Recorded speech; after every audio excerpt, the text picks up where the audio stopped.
Olá, povo de Deus, a paz seja com todos. Eu mais uma vez aqui do canal Comentando a Palavra, irmã Carmen. Vou pedir para quem gostar dessa mensagem, quem se identificar com essa mensagem, dá um joinha para ajudar aí o canal. Te agradeço a todos desde já e a gente vai começar falando uma mensagem da parte do Senhor. Essa mensagem está no livro de Jonas e o tema da mensagem de hoje é o livre-arbítrio. Então aqui a gente vai ler o capítulo 1, 2 e o 3, né? Do livro de Jonas, está escrito assim, ó: Veio a palavra do Senhor a Jonas, filho de Amitai, dizendo: Levanta-te, vai à grande cidade de Ninive e clama contra ela, porque a sua malícia subiu até a minha presença. Porém, Jonas se levantou para fugir da presença do Senhor para Tarsis. E descendo a Jope, achou um navio que ia para Tarsis. Pegou, pois, a sua passagem e desceu para dentro dele para ir com eles para Tarsis, para longe da presença do Senhor. Então, quer dizer que aqui Jonas é aquele cara que foi engolido pela barriga da baleia e depois ele teve que voltar e fazer a vontade do Senhor. Jonas, ele era um profeta do Senhor e Deus incumbiu nele uma missão. Ele disse que a cidade de Tarsis a malícia daquela cidade tinha subido até o trono de Deus e que Deus ia tomar uma providência em relação àquilo se eles não modificassem. E que era para Jonas ir lá falar exatamente a cidade, porque a sua malícia subiu até a minha presença. Ele fala assim: levanta-te, vai à cidade de Ninive e clama contra ela. Então a ordenança de Deus para Jonas era que ele clamasse contra aquela cidade. E aí Jonas, sabendo que Deus é misericordioso, que Deus é amor, ele não queria, porque se ele dissesse algo que não fosse cumprido, com certeza ele se tornaria chacota. Você falou que a cidade ia ser destruída e Deus não destruiu a cidade coisa nenhuma. Então, talvez por conta dessa represária, ele não quis ser a pessoa que iria lá fazer de boa vontade a vontade do Senhor. Só que como a palavra do Senhor, ela não volta atrás, como nós sabemos, quando ele tem um propósito, o propósito dele se cumpre, querendo nós ou não. A gente nota que Jonas, ele fugiu, ele entrou dentro de um barco e fugiu. E aí os ventos, as tempestades, elas começam a soprar. E aí encontram Jonas dormindo lá no fundo do barco. E aí perguntam para ele se era ele que era responsável por aquela situação. E aí Jonas fala: sim, sou eu. E aí eles perguntam para ele: mas o que a gente vai fazer com você agora, homem? Porque a gente vai perecer se a gente continuar com você aqui. E eles, assim, os incrédulos, aqueles homens que tinham outros deuses, simplesmente eles temeram, porque ele falou assim: eu sou servo do Deus Altíssimo. Imagina que grande tormenta que eles não sentiram. Ele falou assim: o que a gente vai fazer com você? Ele mesmo deu a sentença. Ele falou assim: me joga numa árvore, que é a única forma dessa tempestade passar para vocês. E aí todo mundo sabe que ele ficou lá 3 dias no mar, ele clamou ao Senhor, ele conversou com Deus, falou: Senhor, eu vou lá, eu vou fazer a sua vontade, eu vou ministrar. Se a gente pudesse ter o livre-arbítrio nessa história, Jonas iria embora para Tarsis e ele não teria necessidade nenhuma de ser perseguidos pelas tormentas, né? Pelas tempestades, pelas dificuldades. Deus poderia ter colocado outra pessoa para ministrar, fazer nascer uma pessoa, chamar o pai, o filho e tudo mais para que Jonas estivesse livre daquela responsabilidade. Mas a responsabilidade de Jonas era de Jonas e Deus, ele não incumbe a responsabilidade nossa para outra pessoa. E aí o que aconteceu? Jonas teve que voltar lá e fazer a vontade de Deus.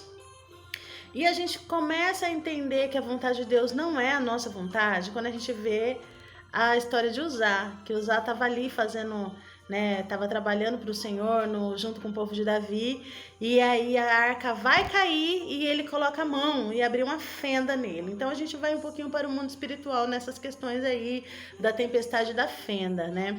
E Uzá morreu, né? E isso deixou assim todo aquele povo apavorado, contanto que Davi deixou a arca na casa de uma pessoa no meio do caminho e essa pessoa decidiu fazer a vontade de Deus e foi muito próspera e muito abençoada. E aí a gente volta lá na questão de Uzá. Se Uzá pudesse fazer do jeito dele, da maneira dele, como ele queria fazer, ele estava ali no meio do povo de Deus. E ele quis segurar a arca, não era para ele colocar a mão na arca, ele sabia disso, que ele não tinha, ele não era a arca, o ministério dele. O ministério dele era ir no meio do povo carregando, ele era um guerreiro, ele não podia colocar a mão na arca. E aí ele colocou a mão na arca e abriu uma fenda nele, né? Então quando a gente faz as coisas sem estar dentro do propósito de Deus, tudo que a gente percebe é que a gente se machuca muito. A gente fica machucado, a gente recebe retaliação, a gente acaba sendo muito, a gente fica aguardando, a gente vive no meio de tempestades, de tormentas, por a gente não ser obediente de acordo com o querer do Senhor. Né? Isso aconteceu com Uzá, a gente tem essa, e tem outras passagens aí que eu não tô assim muito claramente lembrada, e isso aconteceu com Jonas. Aí quando Jonas vai lá e ministra para a cidade e Deus derrama misericórdia dele e eles se arrependem e nada acontece com aquela cidade, ele fica deprimido, porque a palavra dele não teve peso. O que teve peso foi a misericórdia do Senhor naquela história. Deus, ele mudou o desejo dele em favor daquele povo, porque ele amava aquele povo. E aí a gente percebe que aí Deus começa a ministrar ali no coração de Jonas. Jonas, ele era meio rebelde, ele ficou tão triste que ele foi pro cume da montanha. E lá no cume da montanha Deus deixa nascer uma bobreira para ele, né? E ele fica ali deprimido, imagina que a bobreira não nasce do dia pra noite, mas aquela bobreira deu uma flor e aquilo deixou Jonas assim, encantado com aquela bobreira. Olha como ele era amoroso, ele era realmente uma pessoa muito amorosa. E aí ele se apaixona por aquela bobreira. E aí o Senhor pega, manda um bicho lá comer aquela bobreira e fala pra ele, fala, olha, se você amou essa bobreira, fez nascer hoje que eu comi, eu mandei uma largata pra consumir ela no dia seguinte, imagina eu com o meu povo, como eu sou zeloso com o meu povo. Então quando a gente vê aquelas pessoas de dura serviço difíceis, o que elas estão precisando é uma modificação interior do Senhor, é uma palavra de mudança, de conserto, né? A gente não pode rejeitar aquele povo que é amado por Deus, porque afinal de contas Deus ama, porque senão eles não seriam povos de Deus, não seriam pessoas em que Deus faz a obra. E se fosse para fazer de qualquer jeito, o próprio Jesus sabia que os pequeninos, as crianças, o reino de Deus era das criancinhas. Então ele avisa isso para os discípulos, ele fala assim, ó, o reino dos céus é das crianças, né? Porque eu entendo que as crianças, elas são rápidas em obedecer, elas entendem o que é obediência, elas fazem querendo ou não, né? E a Bíblia diz que o reino de Deus a gente conquista ele à força.